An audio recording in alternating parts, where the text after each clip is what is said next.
สวัสดีค่ะวันนี้ Kids Cooking มีเมนูที่ทำง่ายมากๆมาให้น้องๆได้ฝึกการทำอาหารกันอีกแล้วกับเมนูนี้ค่ะเบคอนพันเห็ดเข็มทองไปดูวิธีทำกันเลย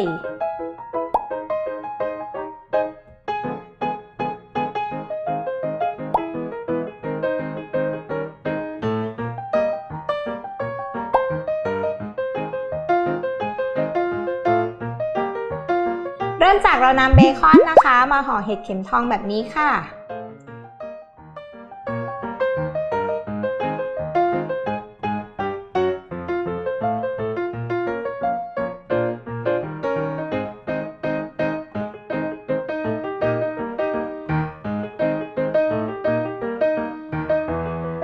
แล้วก็มัดด้วยใบกุ้ยช่ายค่ะจะได้ไม่หลุดเนาะ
เสร็จแล้วก็นำไปย่างในกระทะที่เราทาน้ำมันเอาไว้นะคะ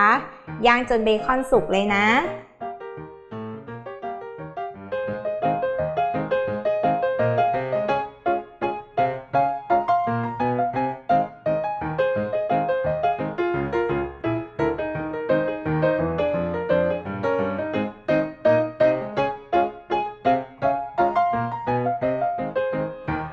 แล้วก็เตรียมเสิร์ฟได้เลยค่ะ